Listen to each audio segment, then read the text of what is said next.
بڑی ڈگری تو دلا دی لیکن اسے کبھی پاکی اور ناپاکی کے احکام نہیں بدلا ہے۔ راستے میں اس نے کھڑے ہو کر پیشاب کیا ہے، اس کا جسم ناپاک ہے، اس کا کپڑا ناپاک ہے، لیکن اسے یہ پتہ نہیں کہ جنازے سے پہلے پاکی حاصل کرنا بھی ضروری ہے۔ وہ اسی حالت میں باپ کی نماز جنازہ میں شامل ہو جاتا ہے۔ پھر امام صاحب اللہ اکبر کہتے ہیں، لوگ اللہ اکبر کہتے ہیں، دعائیں پڑھی جا رہی ہیں، درود شریف پڑھا جا رہا ہے، لیکن وہ ادھر ادھر دیکھ رہا ہے۔ اس لاڈلے کو، اس جانے والے بوڑھے باپ کے اس اکلوتے بیٹے کو یہ بھی پتہ نہیں ہے کہ ابا میاں کی نماز جنازہ میں دعا کون سی پڑھنی ہے۔ کیا فائدہ ایسی اولاد سے؟ 80 سال کی زندگی اس کی بیکار گئی نا، کہ اتنا خرچ کر کے اتنی تکلیف اٹھا کر وہ اپنی اولاد کو اتنا بھی نہیں سکھا سکا کہ جب وہ اس دنیا سے جائے تو اسے کن الفاظ کے ساتھ رخصت کرنا ہے، کون سی دعا پڑھنی ہے۔ اس لیے لوگوں دین کی اہمیت کو سمجھو، اپنے بچوں کو نماز سکھلاؤ، اپنے بچوں کو اخلاق سکھلاؤ، اپنے بچوں کو قرآن پڑھاؤ، یہ بہت ضروری ہے۔ اور ان مدارس میں یہی تعلیم دی جاتی ہے، تو سب لوگ فکر کریں گے نا انشاءاللہ۔ اپنے بچوں کو دیندار بنانا یہ بہت ضروری ہے، خاص کر بچیوں کے سلسلے میں ماشاءاللہ توجہ ہو رہی ہے، لیکن ابھی بھی بہت زیادہ کمی ہے۔ ہمیں دیکھنے کی ضرورت ہے کہ ہماری بچیاں دیندار قرآن کریم پڑھیں، ان کے پاس صحیح علم ہو، صحیح شعور ہو۔ تو اگر ہم اپنے بچوں اور بچیوں کو دیندار اور نیک دیکھنا چاہتے ہیں، دیکھنا چاہتے ہیں نا، تو 2 کام کرنے ہیں۔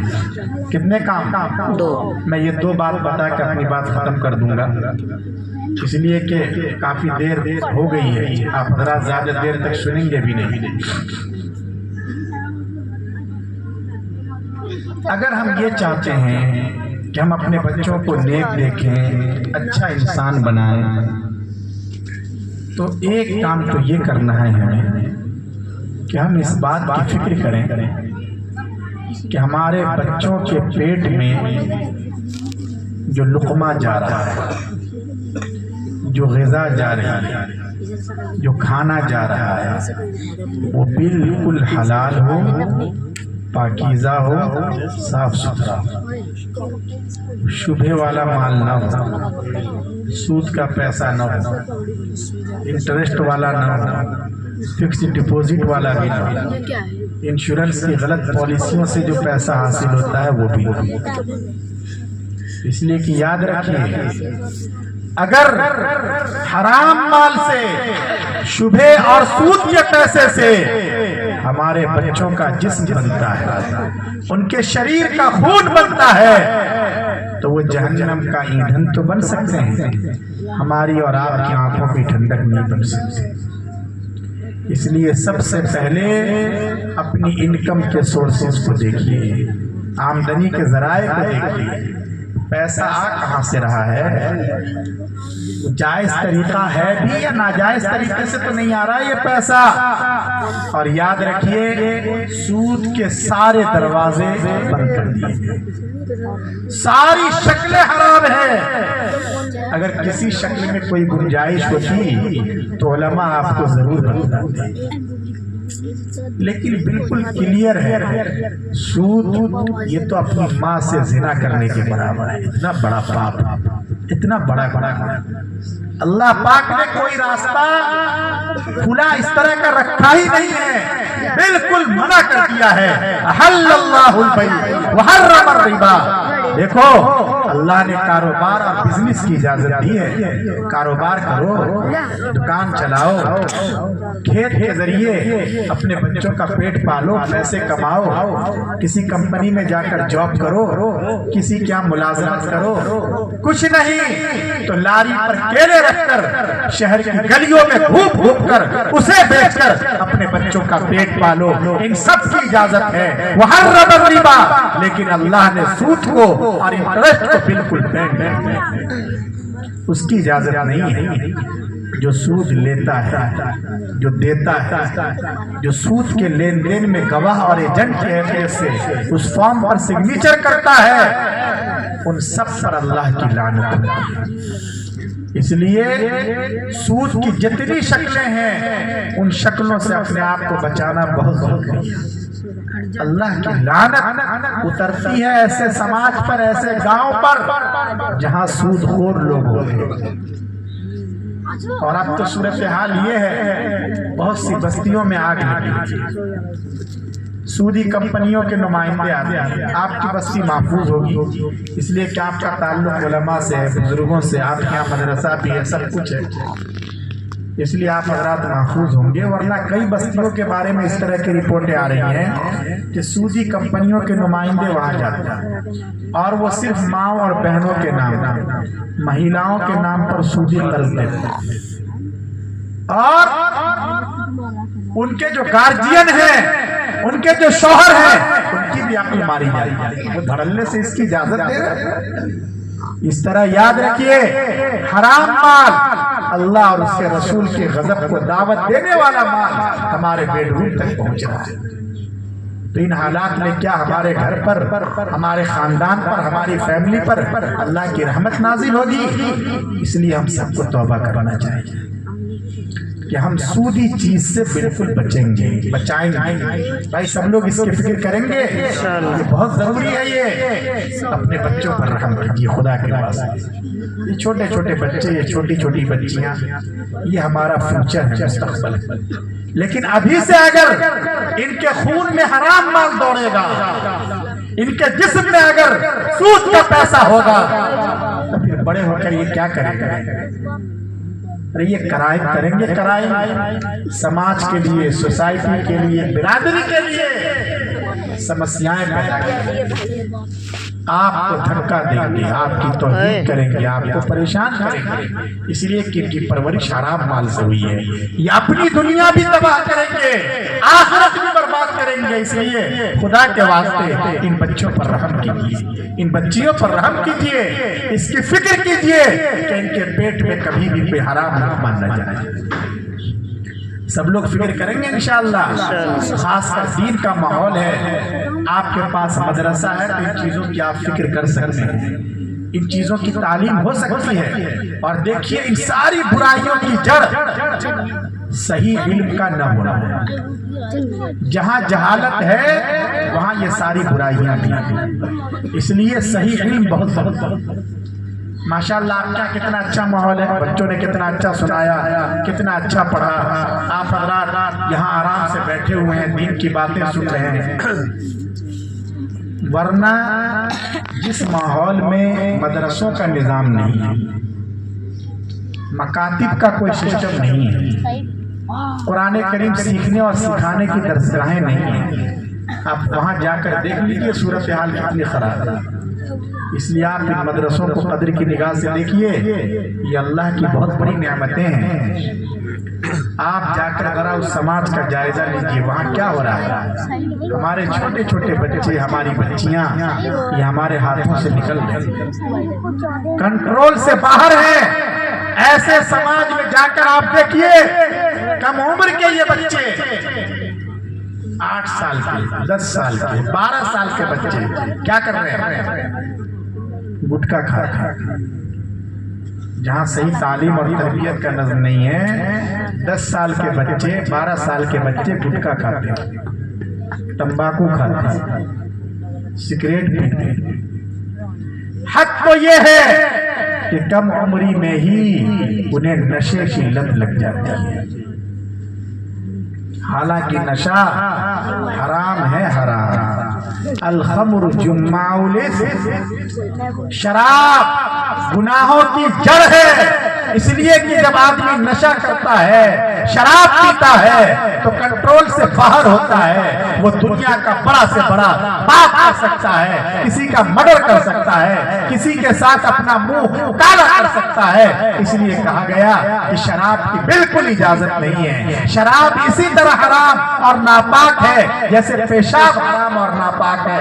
اگر کپڑے پر پیشاب لگ جائے آپ اس کپڑے کے ساتھ نماز نہیں پڑھتے. اسی طرح اگر کسی کپڑے پر شراب لگ جائے تو آپ مسئلہ معلوم کریں وہ کپڑا بھی ناپاک ہے, اس کپڑے کے ساتھ نماز نہیں ہوگی. اللہ رب العزت نے فرمایا یا ایھا الذین آمنوا انما الخمر والمیسر والانصاب والازلام رجس من عمل الشیطان. اے ایمان والو, اللہ پاک خطاب کر رہے ہیں, اے ایمان والو, یہیں سے سمجھ جانا چاہیے. مطلب کیا ہے کہ تم دوسرے سمودائے یا دوسری کمیونٹی کے ماننے والے لوگوں کی طرح تو نہیں ہونا کہ تم آزاد ہو, جو چیز میں آیا وہ کر لیا. نہیں, تم تو ایمان والے تم نے یہ عہد کیا ہے کہ اللہ اور اس کے رسول صلی اللہ علیہ وسلم کی غلامی کا طوق ہماری گردنوں میں رہے گا. ہم منمانی نہیں کریں گے, اپنی طرف سے ہم کوئی سسٹم نہیں بنائیں گے, ہم تو شریعت کے مطابق زندگی گزاریں گے. تو اللہ نے فرمایا ایمان والو یاد رکھو یہ خمر اور یہ جوا اور سٹے بازی یہ سب گندی چیز ہے, شیطانی کام. خمر کا مطلب وہی شراب, اور جس کو شراب کہتے ہیں نا وہ ہے, قرآن کریم نے اس کو حرام قرار دیا. اور شراب کا مطلب بھی سمجھ لو نوجوانوں, ورنہ جو بگڑتے بھی ہیں اور ادھر ادھر کی تعویلیں بھی کرتے ہیں, حد ہو گئی جہالت. شراب کا مطلب سمجھنا چاہیے, شراب جو حرام ہے, ناپاک ہے, اور جس کے بارے میں یہ ہے کہ اگر آدمی شراب پیتا ہے تو اس کے سینے سے ایمان چھین لیا جاتا ہے. اس شراب کا کیا مطلب ہے جس کو قرآن کریم نے حرام کیا ہے؟ شراب کا مطلب ہے ہر وہ چیز جو نشہ پیدا کرے. ارے کیا کرے؟ نشہ پیدا کرے. چاہے ہم اسے شراب پئیں, چاہے ہم اسے بیئر پئیں, چاہے وہ بھنگ اور گانجے کی شکل میں ہو, لیکوڈ شکل میں ہو, یا کیپسول کی شکل میں ہو, یا یہ کہ سگریٹ یا انجیکشن کے ذریعے اس کا اثر شریر کے اندر تک پہنچایا جائے, یا یہ کہ کوئی کھانسی کی دوا کوریکس کو اتنی بڑی مقدار میں پی لے کہ اس کا دماغ گھومنے لگے, اگر اس کی وجہ سے نشہ آتا ہے تو وہ شراب ہے, حرام ہے, اور اسلام کے خلاف بغاوت ہے, اور اس کی بالکل اجازت نہیں. لیکن آپ ذرا ادھر ادھر کے احوال کی خبر لیجئے, کیا ہو رہا ہے. مسلم بستیوں میں بھی یہ تباہی آ رہی ہے, نوجوان بھی اور جوان بیٹیاں بھی اب اس کی شکار ہوتی جا رہی ہیں. اس لیے سب لوگوں کو فکر کرنے کی ضرورت ہے. حاجی صاحب آرام سے بیٹھے ہوئے اللہ کا شکر ادا کر رہے ہیں کہ نہیں میرا پوتا تو نہیں پیتا ہے. ہاں ٹھیک ہے, میرے محلے کے کچھ بچے ہیں یہ تو باپ دادا کے زمانے سے بگڑے ہوئے ہیں, وہ پیتے ہیں, اس لیے مجھے فکر کی ضرورت نہیں. حاجی صاحب یہ سوچ آپ کی صحیح نہیں ہے. دیکھیے اگر محلے میں آگ لگتی ہے, کوئی چنگاری اٹھتی ہے, تو اس سے کبھی بھی آپ کا مکان بھی جل سکتا ہے, آپ کا پوتا بھی بگڑ سکتا ہے. اس لیے ابھی سے فکر کیجئے, سماج میں ان برائیوں کو مت پنپنے دیجئے. یہ بہت ہی جان لیوا برائیاں ہیں, اس لیے سب کو توبہ کرنی چاہیے. عجیب بات ہے, اتنے حالات خراب ہیں, اتنی صورتحال خراب ہے, اس کے باوجود مسلمانوں میں اس طرح کی حرام چیزیں, حرام وبائیں ابھی تک پائی جا رہی ہیں. ایک گاؤں میں, سہارنپور کے پاس ایک گاؤں میں حادثہ ہو گیا تھا کہ زہریلی شراب پی کر کچھ لوگ مر گئے. اخبارات میں بھی آیا تھا.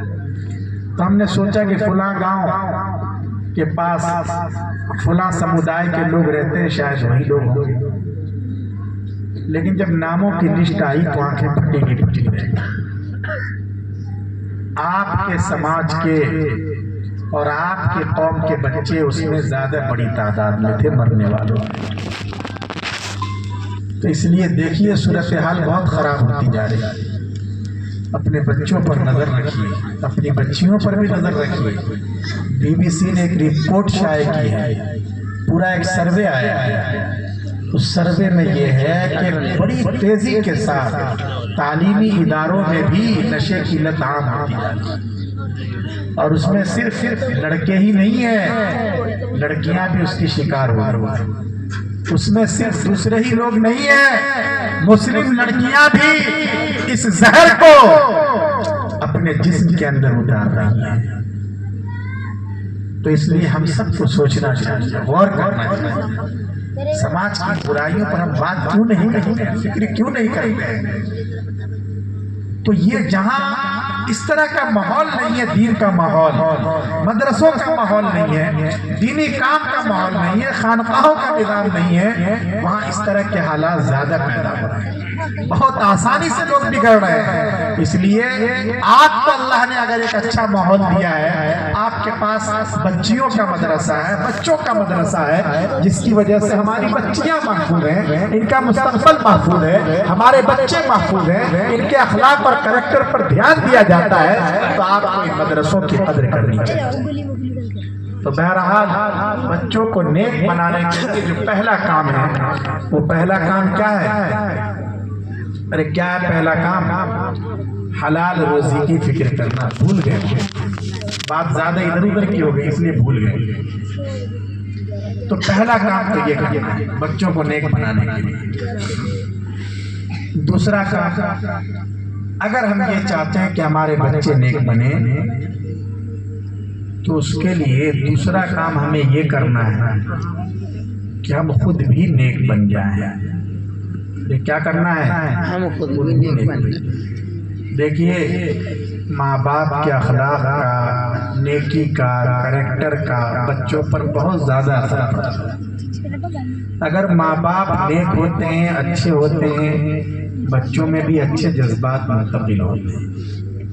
لیکن ماں باپ اگر برے ہوتے ہیں، پاپ کرتے ہیں، بدماشیاں کرتے ہیں، غلط حرکتیں کرتے ہیں، تو پھر بچوں میں بھی وہی رنگ چڑھتا ہے۔ اس لیے اس کی فکر کرنی چاہیے۔ کوئی باپ یہ نہ سوچے کہ ٹھیک ہے میں پاپ کرتا ہوں، رات کو موبائل دیکھتا ہوں، فلمیں دیکھتا ہوں، موبائل پر ویڈیو گیم کھیلتا ہوں، یہ سب تو حرام اور ناجائز ہے نا۔ تو باپ یہ سوچ رہا ہے کہ ٹھیک ہے میں یہ پاپ کرتا ہوں، لیکن کب کرتا ہوں؟ جب میرے بچے سو جاتے، 12 بجے کے بعد میں فلم دیکھتا ہوں۔ میں نشہ کرتا ہوں، جوا کھیلتا ہوں، سٹے بازی میں اپنا پیسہ لگاتا ہوں، یا لاٹری کا ٹکٹ خریدتا ہوں، لیکن یہاں نہیں بلکہ شاملی جا کر یہاں کرتا ہوں، مظفر نگر جا کر۔ تو اس لیے میرے لاڈلوں پر اس کا اثر نہیں پڑے گا، یہ اس باپ کی بھول ہے۔ باپ اگر کوئی پاپ کرے، چاہے وہ رات کے اندھیرے میں کرے یا دن کے اجالے میں کرے، یہاں کرے یا دہلی جا کر کرے، اس کا اثر اس کے لاڈلوں پہ ضرور پڑے گا۔ اس لیے لوگوں، اپنے لیے نہ صحیح، کم از کم اپنے چھوٹے چھوٹے بچوں کے لیے، بچیوں کے لیے، اپنے نواسوں کے لیے، اپنے پوتوں کے لیے گناہوں سے توبہ کرو، یہ عہد کرو کہ ہم اپنے خدا کو ناراض نہیں کریں گے، ہم جھوٹ نہیں بولیں گے، ہم کسی کا دل نہیں دکھائیں گے، ہم نے اگر کسی کا قرض لیا ہے وقت پر اس کی ادائیگی کی فکر کریں گے، ہم موبائل پر ویڈیو گیم نہیں کھیلیں گے، فلمیں نہیں دیکھیں گے، قرآن کریم کی تلاوت کریں گے، نماز کا اہتمام کریں گے۔ کیوں؟ اس لیے کہ اگر یہ نیکیاں ہمارے اندر آ جائیں گی تو ان نیکیوں کی برکت سے اللہ ہمارے لاڈلوں کو بھی آباد رکھے گا، ہماری اولاد کو بھی شاد رکھے گا۔ اس لیے ماں باپ کو اپنے کردار کو سمجھنے کی ضرورت ہے، خاص کر ماؤں کا کردار بہت اہم ہوتا ہے۔ یہ جتنے بڑے بڑے اللہ والے ہیں جن کا نام سنتے ہی ان کی عظمت کی وجہ سے آپ کا سر جھک جاتا ہے، آپ ان سب کی ہسٹری کو پڑھیں. حضرت امام بخاری رحمۃ اللہ علیہ، شیخ عبد القادر جیلانی، خواجہ معین الدین چشتی اجمیری رحمۃ اللہ علیہ، بعد کے بزرگوں میں حضرت نانوتوی، حضرت مدنی، حضرت شیخ الحدیث رحمۃ اللہ علیہ، حضرت مولانا الیاس صاحب کاندھلوی رحمۃ اللہ علیہ. یہ جتنے اولیاء اللہ ہیں آپ ان کی ہسٹری کو پڑھیں گے تو پتہ چلے گا کہ انہوں نے جن ماؤں کی آغوش میں آنکھیں کھولی تھی اور جن کی کوکھ سے انہوں نے جنم لیا تھا، وہ مائیں بڑی نیک تھی، خدا ترس تھی. وہ مائیں حلال اور حرام کا خیال رکھا کرتی تھی، وہ گالم گلوج نہیں کرتی تھی، نمازوں کا اہتمام کرتی تھی.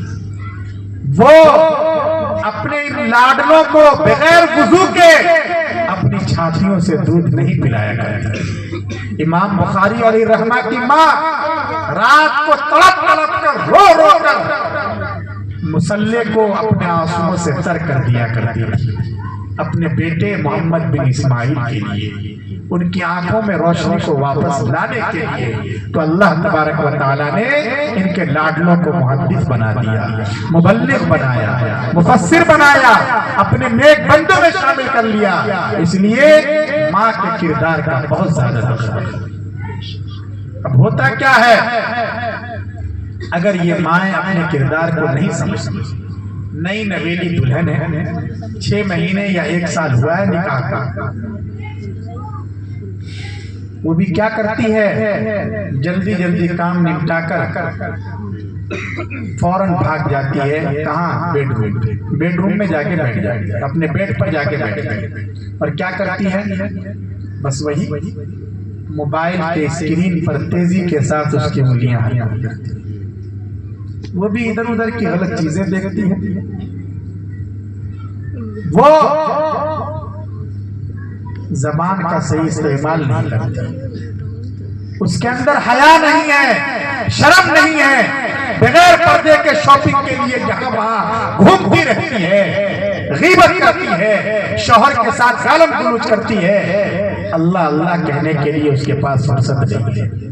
نماز کا کوئی اہتمام نہیں، قرآن کریم کی کوئی تلاوت نہیں، حلال حرام کا کوئی خیال نہیں، الٹی سیدھی حرکتیں اگر کرتی ہے تو یاد رکھیے ایسی ماؤں کے گود سے جو بچے جنم لیتے ہیں، ان کی کوکھ میں جو بچے پلتے اور پڑھتے ہیں، عام طور سے وہ شیطان تو ہوتے ہیں، اچھے انسان نہیں ہوتے.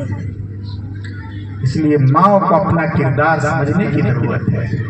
انہیں باکردار ہونا چاہیے، انہیں اپنے ظاہر اور باطن دونوں اعتبار سے سچائی کی راہ کو اپنانا چاہیے، اللہ اللہ کرنا چاہیے، قرآن کریم کی تلاوت کرنی چاہیے. پھر دیکھیے اللہ اولاد کو کیسے آنکھوں کی ٹھنڈک بنا دے. تو اس لیے اگر ہم اپنی اولاد کو نیک بنانا چاہتے ہیں تو یہ 2 کام تو کرنے ہی ہوں گے. سبھی لوگ فکر کریں گے انشاءاللہ. خاص کر ماؤں کا کردار ان کو سمجھنے کی ضرورت ہے. اگر ان تک آواز نہ پہنچ رہی ہو، خواتین تو نہیں ہیں جی، آواز پہنچ رہی ہے تو ٹھیک ہے. اگر آواز نہ پہنچ رہی ہے تو ممکن ہے کہ وہ بڑی تعداد میں، یہاں تو مجمع بہت زیادہ نہیں ہے، نوجوان بھی کم ہے، ٹھیک ہے، ہو سکتا ہے کہ ان تک آواز پہنچ رہی ہو تو وہ یہ سمجھیں. اور مائیں اگر چاہیں تو سماج کے سدھار میں اپنا بڑا کردار ادا کر سکتی ہیں. اب ہمارے یہاں شادیاں ہوتی ہیں، شادی اور نکاح جو ہوتا ہے ہمارے یہاں اب شریعت کے مطابق ہوتا ہے. ارے شادی کی ساری چیزیں شریعت کے مطابق ہوتی ہیں. کس کے مطابق ہوتی ہیں؟ برادری میں چلی آ رہی پرمپراؤں کے مطابق. گاؤں میں اور سماج میں جو ریت چلی آ رہی ہے اس کے مطابق یہ ساری چیزیں ہوتی ہیں. نکاح اور شادی کے دن تو ایسا لگتا ہے کہ ہم اور زیادہ بے لگام ہو جاتے ہیں. اس دن تو ایسا لگتا ہے کہ غیرت اور حمیت بھی مر جاتی ہے. دھڑلے سے ویڈیوگرافی ہوتی ہے، ہم آنکھیں بند کر لیتے ہیں، ہمارے گھر کی عزت باہر جاتی ہے اور ہمیں اس کی پرواہ بھی نہیں ہوتی. یاد رکھیے جیسے نماز عبادت ہے، روزہ عبادت ہے، زکوٰۃ عبادت ہے، ایسے ہی نکاح بھی عبادت ہے۔ اور عجیب و غریب عبادت ہے، علامہ شامی نے لکھا ہے کہ یہ جو دوسری عبادتیں ہیں ان کا سلسلہ تو یہیں رہے گا، آخرت میں جب پہنچیں گے، جنت میں پہنچیں گے تو وہاں ہم سے نماز نہیں پڑھوائی جائے گی، روزے نہیں رکھوائے جائیں گے کہ بھوکے پیاسے رہو، ارے نہیں ہوگا نا، ان عبادتوں کا سلسلہ ہی ہے۔ لیکن نکاح تو ایسی مضبوط عبادت ہے، ایسی متبرک عبادت ہے کہ اس کا سلسلہ وہاں بھی رہے گا۔ تو یہ عبادت ہے، تو جیسے نماز کے لیے احکام ہے، روزے کے لیے احکام ہے، ایسے ہی نکاح کے لیے بھی احکام ہے۔ لیکن ہو کیا رہا ہے، نکاح کے دن ہم بالکل بے لگام ہو جاتے ہیں۔ کتنے ہمارے سماج میں، معاشرے میں کم عقل اور بے وقوف قسم کے نوجوان ہمارے اپنے، وہ آج بھی ایسے ہیں جو یہ چاہتے ہیں کہ ان کے نکاح کے دن ڈی جے بجایا جائے۔ یہ کیا آفت آئی ہے، ہم نماز پڑھتے ہیں تو ڈی جے بجاتے ہیں، روزہ رکھتے ہیں تو پٹاخے پھوڑے جاتے ہیں، پھر نکاح بھی تو ایک عبادت کا دن ہے، اس دن آپ خوشی منائیے لیکن حد میں رہیے۔ اس حد کو اگر آپ لانگتے ہیں، پار کرتے ہیں تو پھر اللہ تعالیٰ کی طرف سے جو متعین سزائیں اس کے لیے بھی تیاری ہے۔ ہر چیز کی ایک حد ہوتی ہے۔ ٹھیک ہے آپ خوشی منا رہے ہیں، آپ نے شادی حال کیا ہے، مبارک ہو، لیکن یہ کیا بات ہے کہ شادی حال میں آپ فضول خرچی کریں گے، وہاں آپ دھڑلے سے بے تحاشا ویڈیو گرافی کریں گے، 2 طرح کے سالن سے پیٹ نہیں بھر رہا ہے، 10 طرح کی ڈشیں بنوائی جا رہی ہیں، اور پلیٹ میں لے کر اور آدھا پلیٹ صاف کیا اور آدھا پلیٹ کھانا اس کو برباد کیا جا رہا ہے۔ ایک چاول کے دانے کے بارے میں اللہ تعالیٰ کے ہاں سوال ہوگا، اس لیے اس وقت اپنے دماغ میں اللہ تبارک و تعالیٰ کے ہاں جو سوال ہوگا اس کا تصور بھی کر لیں۔ کھجوروں میں جو خراب قسم کی کھجوریں ہوتی ہیں اور جھڑکنے سے نیچے گر گئی، اللہ کے رسول صلی اللہ علیہ وسلم نے فرمایا کہ ان نسبتاً کم بہتر کھجور کے بارے میں بھی اللہ کے یہاں تم سے پوچھا جائے گا۔ تو اتنی اچھی ڈشیں، اتنے اچھے کھانے، اس کو آپ ضائع کر رہے ہیں، برباد کر رہے ہیں، یا یہ کہ آپ اس کا ذریعہ بن رہے ہیں۔ اللہ تعالیٰ کا کیا جواب دیں؟ اللہ نے آپ کو دولت دی ہے، پیسہ دیا ہے، مبارک ہو، اس کے لیے دسیوں راستے ہیں، یہی راستہ نہیں ہے کہ آپ شادی کے دن دھڑلے سے فضول خرچی کریں، خرافات کریں۔ عجیب و غریب بات ہے، ہم یہ سمجھتے ہیں کہ شادی ذرا اچھے انداز سے ہو، اور اچھے انداز سے شادی کا مطلب ہم کیا سمجھتے ہیں کہ یہاں سے لے کے تھانہ بھون تک گاڑیوں کی لائن لائی جائے، 10 گاؤں کے لوگ اس شادی میں شریک ہوں، صاحب سلامت بھی ہوں، ودھائک بھی ہوں، ایم پی صاحب بھی ہوں، پرشاسن کے لوگ بھی ہوں، اور 10 گاؤں میں چرچا ہو جائے کہ فلاں کے بیٹے کی بارات جا رہی ہے، اور شادی حال میں 20 طرح کی ڈشیں۔ نہیں میرے دوست، میں نے کہا تھا نا کہ ان سب چیزوں کی جڑ جہالت ہے، یہ ہماری جہالت اور نادانی کی بات ہے۔ پیارے آقا صلی اللہ علیہ وسلم نے فرمایا ان اعظم النکاح برکۃ ایسرہ مولا۔ لوگوں دیکھو، سب سے اچھا نکاح، سب سے کامیاب نکاح وہ ہے جو کم سے کم بجٹ والا ہو، جس میں کم سے کم خرچ ہو، یہ اچھا نکاح ہے۔ اس لیے لوگوں سادگی کو اختیار کرو، سنت کے طریقے پر آؤ۔ دیکھو صرف خرافات میں مزہ نہیں ہے، 10 نکاح ہمارے یہاں سنت کی دھجیاں اڑا کر ہو چکے ہیں۔ عہد کیجئے کہ آئندہ ایک نکاح انشاءاللہ آپ سنت کے مطابق کریں گے۔ ارے عہد کرتے ہیں، ارے سمجھنے کی کوشش کیجئے، صرف ناچنے گانے میں اور ڈی جے بجانے میں مزہ نہیں ہے، سنت کے طریقے کو اپنانے میں بھی بڑا مزہ ہے۔ رات کو صرف موبائل چلانے میں یا خراٹے لے کر سوتے رہنے میں مزہ نہیں ہے لوگوں۔ 2 بجے رات اٹھو نوجوان، وضو کرو، مصلی بچھاؤ، 2 رکعت نماز پڑھو، اللہ کے سامنے ہاتھ اٹھا کر آنسو بہاؤ، دیکھو کتنا مزہ آتا ہے، جاگنے میں بھی مزہ ہے۔ رونے میں بھی مزہ آیا، لیکن اس کو ہم کر کے تو دیکھیں۔ تو میں عرض یہ کر رہا ہوں، کیا آپ حضرات یہ عہد کرتے ہیں کہ شادی انشاءاللہ سنت کے مطابق کریں گے؟ ارے ہے نا؟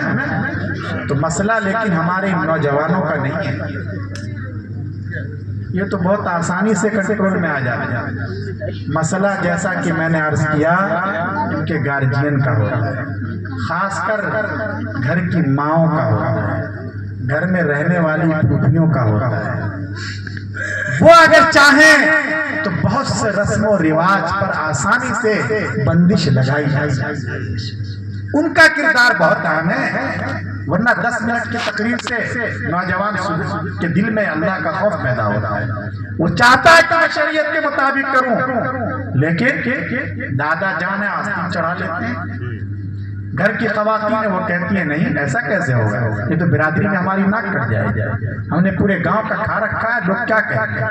نہیں میرے دوست، اب برادری کی پرواہ مت کیجئے، اللہ اور اس کے رسول صلی اللہ علیہ وسلم کے احکام کو پورا کیجئے، دیکھیے کتنا مزہ آتا ہے زندگی میں، کوئی آپ کا کچھ نہیں بگاڑ سکے گا اگر اللہ کا خوف آپ کے دلوں کو روشن کیے۔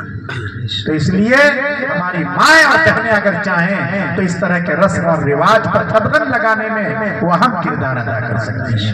تو سبھی حضرات کو فکر کرنی ہے اپنے بچوں کو دیندار بنانے کے لیے کہ نیکی کی راہ اپنانی پڑے گی، اور خاص کر ایمان کی حفاظت کے لیے، اعمال کی حفاظت کے لیے اس بات کی ضرورت ہے کہ علماء سے اور اللہ والوں سے براہ راست آپ کا تعلق ہو۔ سوشل میڈیا کا زمانہ ہے اور لوگ دھڑلے سے بہت تیزی کے ساتھ اس کے ذریعے بہک رہے ہیں، کسی کی بھی بات سن لی اور اس کو سمجھتے ہیں کہ یہی سب کچھ ہے، اس نے کسی بخاری کا ایک پیج دکھا دیا، الٹا سیدھا اس کا مطلب بتا دیا، اسی کے فین ہو گئے کہ یہی صحیح سمجھ رہا ہے۔ ایسا نہیں ہے دوستو، قرآن کریم کی آیت پڑھ کے بھی لوگوں کو گمراہ کیا جاتا ہے، یضل بہ کثیرا ویہدی بہ کثیرا، اس کے ذریعے بھی اللہ لوگوں کو ہدایت بھی دیتے ہیں، گمراہ بھی کرتے ہیں۔ اس لیے اس طرح کسی کے بہکاوے میں نہیں آنا ہے، آپ کا تعلق اپنے علماء کے ساتھ، مسلک کے حق کے ترجمان علماء کے ساتھ آپ کا تعلق مضبوط ہونا چاہیے، تاکہ فتنوں کے اس دور میں آپ صحیح راہ پر رہ سکیں، اپنی نسلوں کے ایمان کی حفاظت کر سکیں۔ میں دل کی گہرائیوں سے